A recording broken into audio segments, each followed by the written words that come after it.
ایک بار ندا مندر کی چوکھٹ پر پڑا ایک گلاب کا پھول پجاری کی نظر بچا کر اٹھا لیتا ہے۔ اس کے پھول اٹھاتے ہی گھنٹی بجتی ہے اور ساتھ میں ہر ہر مہادیو کی آوازیں گونجنے لگتی ہیں۔ وہ سہم جاتا ہے، اس کے ہاتھ سے پھول گر جاتا ہے۔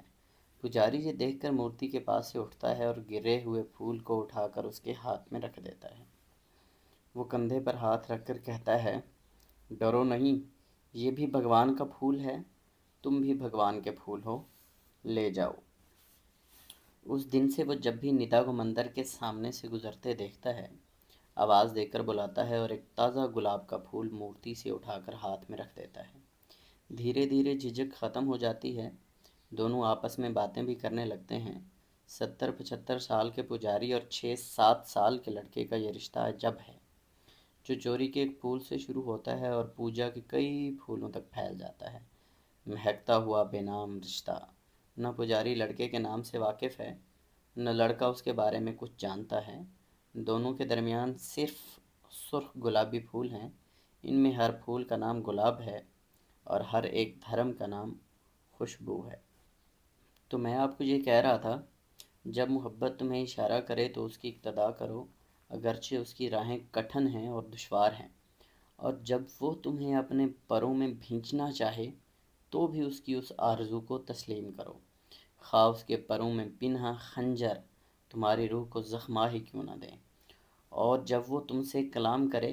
تو اس پر ایمان لے آؤ، خواہ اس کی آواز تمہارے خوابوں کے پیرہن کو تار تار ہی کیوں نہ کر دے، جس طرح باد شمال باغوں کے حسن کو پامال کر دیتی ہے۔ ہاں، محبت تمہیں تاج و تخت بھی عطا کرتی ہے، وہ تمہیں مصلوب بھی کر دیتی ہے، وہ تمہاری پرورش بھی کرتی ہے اور تمہاری تہذیب بھی، جس طرح وہ تمہیں بلندیوں سے سرفراز کرتی ہے اور تمہاری نازک ترین دھوپ میں لہلہاتی شاخوں کو بوسے دیتی ہے، اس طرح وہ مٹی کے گہرائیوں سے پیوست تمہاری جڑوں کو ہلا کے رکھ دیتی ہے اور مٹی سے تمہارا رشتہ توڑ دیتی ہے۔ وہ اپنے لیے تمہیں غلے کے گٹھوں کی طرح سمیٹتی ہے، پھر وہ تمہیں پھٹکتی ہے تاکہ تم اپنے پوست سے باہر نکلو، پھر وہ تم سے تمہاری بھوسی الگ کرنے کی خاطر تمہیں چھانتی بھی ہے، پھر وہ تمہیں پیستی ہے تاکہ تمہارا معدہ حاصل کر سکے، پھر وہ تم میں نرمی اور لوچ پیدا کرنے کے لیے تمہیں گھونتی ہے، پھر وہ تمہیں اپنی مقدس آگ میں پکاتی ہے تاکہ تم خدا کی مقدس تقریب کے لیے پاکیزہ روٹی بن جاؤ۔ محبت تمہارے ساتھ یہ سب سلوک کرتی ہے تاکہ تم اپنے اسرار پنہا سے باخبر ہو سکو، قلب زیست کا حصہ بن سکو، وجود حیات کے لیے ایک عمدہ خلعت۔